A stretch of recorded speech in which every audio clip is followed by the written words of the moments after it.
ਬਿਲਕੁਲ, ਜਿਸ ਤਰ੍ਹਾਂ ਤੁਸੀਂ ਦੱਸਿਆ ਹੈ, ਜ਼ੇਲੈਂਸਕੀ ਜੋ ਯੂਕਰੇਨ ਦੇ ਲੀਡਰ ਹੈਗੇ, ਪ੍ਰੈਜ਼ੀਡੈਂਟ ਵਲੋਡੀਮੀਰ ਜ਼ੇਲੈਂਸਕੀ, ਉਹਨਾਂ ਨੇ ਇਹ ਕਿਹਾ ਆ ਭਈ ਮੈਂ ਇੱਕ ਗਰਾਊਂਡ ਰੂਲ ਸੈਟਅਪ ਕਰਨ ਜਾ ਰਹੇ ਹਾਂ ਪੀਸ ਐਗਰੀਮੈਂਟ ਦੇ ਲਈ ਰਸ਼ੀਆ ਦੇ ਨਾਲ। ਜਿਹਦੇ ਵਿੱਚ ਜਿਸ ਤਰ੍ਹਾਂ ਤੁਸੀਂ ਦੱਸਿਆ ਹੀ ਆ ਭਈ ਉਹ ਚਾਹੁੰਦੇ ਆ ਵੀ ਨਿਊਟਰਲ ਰਹਿਣਗੇ, ਨਾਟੋ ਦੇ ਮੈਂਬਰ ਨਹੀਂ ਬਣਨਗੇ, ਇੰਡਾਇਰੈਕਟਲੀ ਇਹੀ ਆ।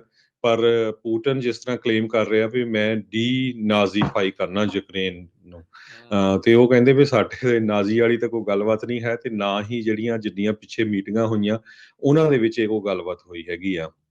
ਸੋ ਦੇਖਦੇ ਹਾਂ ਆਉਣ ਵਾਲੇ ਦਿਨਾਂ ਦੇ ਵਿੱਚ ਕੀ ਗੱਲਬਾਤ ਹੁੰਦੀ ਆ।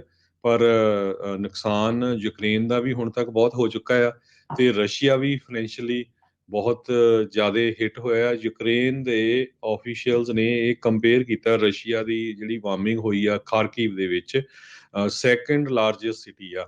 ਉਹਨਾਂ ਨੇ ਇਹ ਕਿਹਾ ਵੀ ਇਹ ਇੱਕ ਤਰ੍ਹਾਂ ਨਾਲ ਜਦੋਂ ਨਾਜ਼ੀਆਂ ਨੇ ਅਸੌਲਟ ਕੀਤਾ ਸੀ ਉਸ ਸ਼ਹਿਰ ਦੇ ਉੱਤੇ 1941 ਦੇ ਵਿੱਚ, ਐਗਜ਼ੈਕਟਲੀ ਸੇਮ ਹੀ ਹੋਇਆ ਹੈਗਾ ਆ। ਤੇ ਜਲਾਂਸਕੀ ਕਹਿੰਦੇ ਆ ਵੀ ਉਹਦੇ ਡਿਪਲੋਮੈਟਸ ਤੇ ਰਸ਼ੀਅਨ ਰਿਪਰੈਜ਼ੈਂਟੇਟਿਵਸ ਨੇ ਕਦੇ ਵੀ ਨਾਜ਼ੀਜ਼ਮ ਦੇ ਬਾਰੇ ਗੱਲਬਾਤ ਨਹੀਂ ਕੀਤੀ। ਕਹਿੰਦੇ ਵੀ ਅਸੀਂ ਗਰੰਟੀ ਆਫ ਸਿਕਿਉਰਿਟੀ, ਨਿਊਟਰੈਲਿਟੀ ਤੇ ਯੂਕਰੇਨ ਦਾ ਨਿਊਕਲੀਅਰ ਫ੍ਰੀ ਸਟੇਟਸ ਇਹ ਡਿਸਕਸ ਕਰਨ ਜਾ ਰਹੇ ਹਾਂ, ਜਾਂ ਇਹਦੇ ਤੇ ਆਪਾਂ ਐਗਰੀ ਵੀ ਕਰ ਸਕਦੇ ਹੈਗੇ ਆ। ਸੋ ਜ਼ੇਲੈਂਸਕੀ ਨੇ ਮਾਸਕੋ ਦੇ ਵਿੱਚ ਇਹ ਕਿਹਾ, ਮਾਸਕੋ ਦੇ ਜਿਹੜੇ ਜਰਨਲਿਸਟ ਹੈਗੇ ਆ ਉਹਨਾਂ ਨਾਲ ਵੀ ਗੱਲਬਾਤ ਕੀਤੀ ਆ। ਤੇ ਕਹਿੰਦੇ ਪਈ ਰਸ਼ੀਆ ਹੁਣ ਅੱਗੇ ਨਾਲੋਂ ਥੋੜਾ ਜਿਹਾ ਗੱਲਬਾਤ ਕਰਨ ਦੇ ਵਿੱਚ ਨਰਮ ਹੋਇਆ ਹੈਗਾ ਆ। ਜੀ, ਜੀ।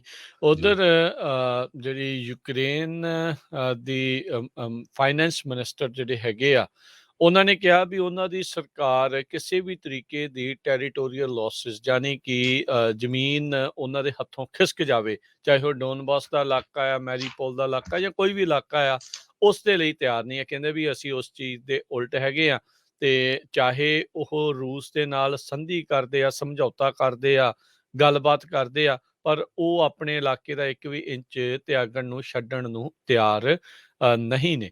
ਸੋ ਹੁਣ ਇਹ ਇੱਦਾਂ ਜੇ ਕਾਮਯਾਬੀ ਹੋ ਜਾਂਦੀ ਆ, ਹੋ ਸਕਦਾ ਵੀ ਆਪਣੀ ਪਿੱਠੂ ਸਰਕਾਰ ਯੂਕਰੇਨ ਦੇ ਦੋ ਹਿੱਸੇ ਕਰਕੇ ਇੱਕ ਪਾਸੇ ਜਿਹੜੀ ਉਹ ਪੁਤਿਨ ਜਿਹੜੀ ਉਹ ਬਿਠਾ ਵੀ ਦੇਵੇ। ਸੋ ਇਵੈਂਚੁਅਲੀ ਜਿਹੜਾ ਉਹ ਹੌਲੀ ਹੌਲੀ ਜਿਹੜਾ ਉਹ ਚਾਹੁੰਦਾ ਆ।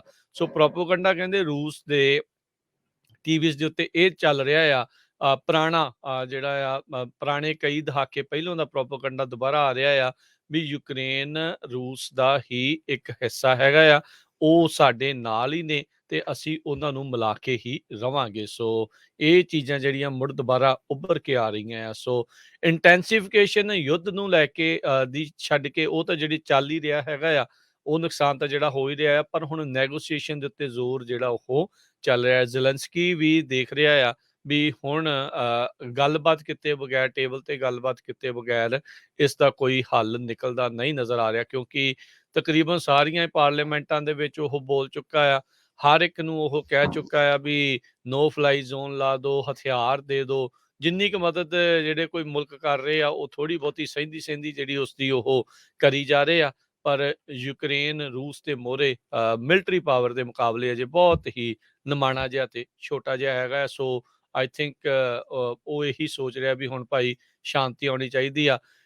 ਦੇਖੋ ਸਾਲਾਂ ਬੱਧੀ ਜਿਹੜਾ ਵੀ ਇਨਫਰਾਸਟਰਕਚਰ ਢਾਂਚਾ ਤਿਆਰ ਹੋਇਆ ਹੁੰਦਾ ਆ, ਅਜਿਹੇ ਯੁੱਧਾਂ ਦੇ ਵਿੱਚ ਉਹ ਸਾਰਾ ਕੁਛ ਤਹਿਸ ਨਹਿਸ ਹੋ ਜਾਂਦਾ ਆ।